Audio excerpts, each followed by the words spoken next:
One of the things that has been really fascinating to me over the last decade is how nearly everything has become so contentious and polarized and adversarial. Nearly everything, from our politics to our policing to an Olympic gymnast taking time off for mental health, everything has people riled up and agitated and at each other's throats and accusing each other of things. And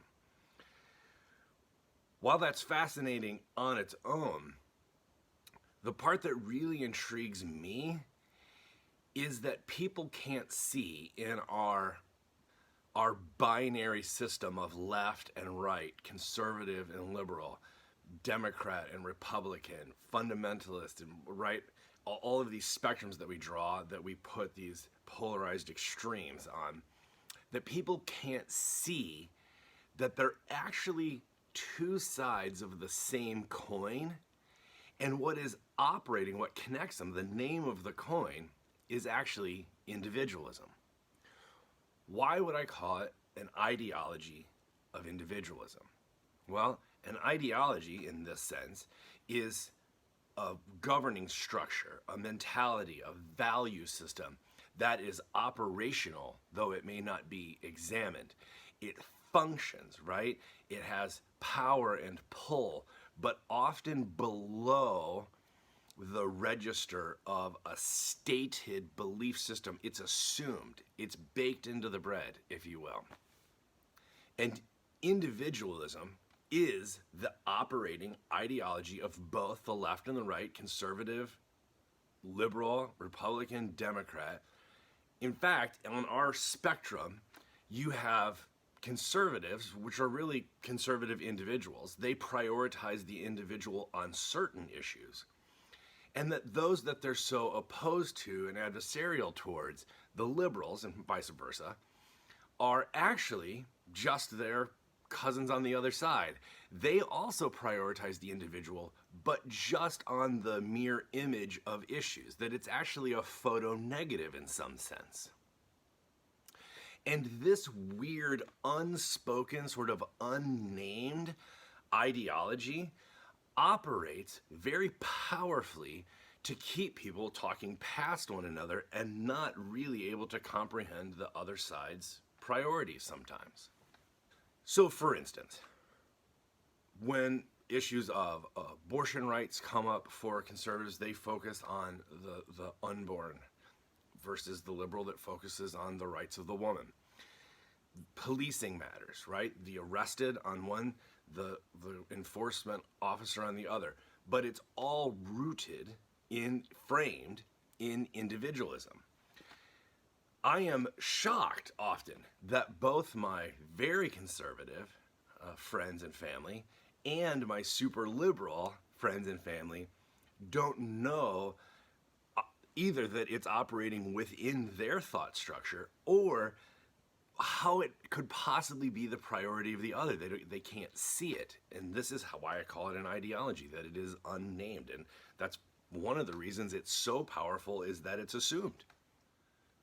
One of the most helpful analytic tools or diagnostic tools that I have come up with is to ask people when they are struggling with this, to try and hear what I'm saying, is to say, for whatever your voting bloc or your persuasion or your tribe or whatever stream that you find yourself in, your allegiance, your alliance, what is the most dangerous thing that you believe? Not to your enemies, not to your opposition, but to your friends, to your comrades. What's the most dangerous thing you believe? Where do you vary from the party line? In what way do you diverge from the ticket? Do you have any opinions or any values that get you in trouble with those who you identify with? Because if you don't vary from those who you have so much in common with, that you view yourself as belonging, right, in your whatever your membership circle is, if you don't vary at any point, you're not really thinking. You have been socialized or groomed or conditioned into this structure, this set of values and virtues, this inherited set of priorities and opinions. So I'll just give you two examples. 15 years ago, when I lived in upstate New York and I was an outdoorsman, I had both hunting guns and I had a shotgun in case I needed to defend my home. So I was, in those circles, pro, in some sense, Second Amendment rights. But I was very against assault rifles. And I was often told I was the worst kind of ally, in that I didn't hold the party line. And now that I am a convert and that I've migrated in this perspective, I find myself working with folks that would be on the left. And when I ask questions about, are we sure about this pronoun thing? Because it seems to me that we're reinforcing the very gender binary that we actually want to deconstruct, that we've inherited from the patriarchy, which we want to dismantle, right? So are we sure about this? And I'm told, hey, do what you're told. Shut up and don't ask questions. You, sir, are a straight, white, cisgendered, able-bodied male. You don't get to ask questions. And here's the problem with that. It triggers in me the same sense of growing up evangelical in youth group and going to Bible college, of the expectation of conformity, and actually the control mechanisms are exactly the same on both sides, the far left and the far right. In fact, in our political spectrum these days, you actually have the conservatives, who would be like conservative individualists, and you have the liberals, which are liberal individualists, and you have radical individualists called libertarians. But what they all have in common is the individualism, the ideology that is a governing structure or informing, right, their decisions and their perspective. And it's unseen and often unnamed. That's why it has so much power. I see this because I have become a convert to a different perspective, view of social constructivism. And the honest truth is, if somebody asks me about my politics, in this storm that we live in, the port that, if I had to dock somewhere, the port that I'm closest to is called communitarian.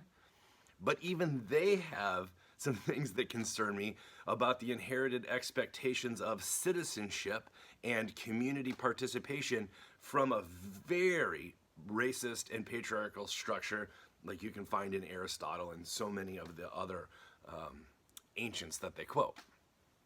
So really what I am is I am not a communitarian, but a collectivist. I believe in partnership. I believe in community. I believe in prioritizing the greater web, the common good, if you will. And so as somebody who now sort of sits outside that structure, I listen to people who very much disagree with each other. And the thing that's just is like a flashing red light in all of their argumentation is the assumption of individualism. Instead of stepping back and saying, whoa, where did that come from? Because to me, we're all in this together. We need each other. We need these different perspectives. We have to partner together and collaborate together, because collectively, this is where we get our meaning. And the only way I see forward going out of this is to partner together in a collaborative way. So that makes me, I guess, a cooperative collectivist? I don't know. And then if you throw in Christian, I mean, that's where I get it from, right? That we belong to one another. I get it from the Christian New Testament. Here's why I bring this up.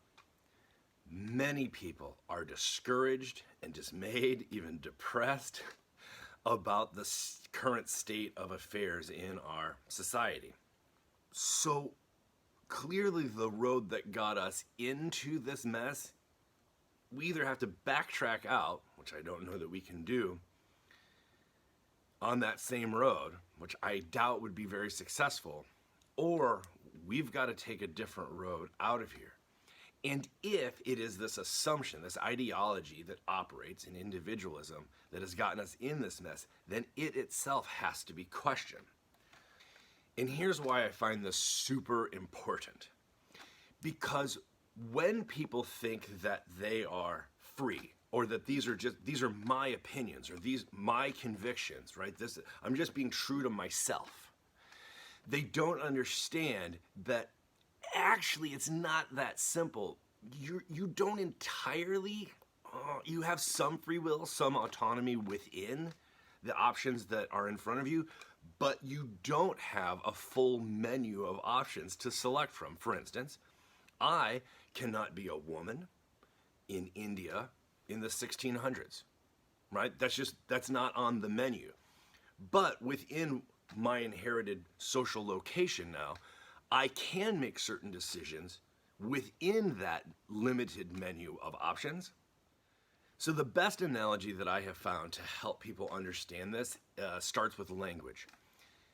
So English, as my learned language, in one sense, I use English to express my true feelings. But in another sense, English uses me to get itself expressed and for its future, right, its legacy, its ongoing use, right? I have been acted upon by the society and the culture, the family of origin that I have been raised in. So within that, I have some options and some autonomy, but many of the options are already established for me. I don't start ever in a blank slate. We never start in a vacuum. So in one sense, it's true, right? When I say, I believe this, yes.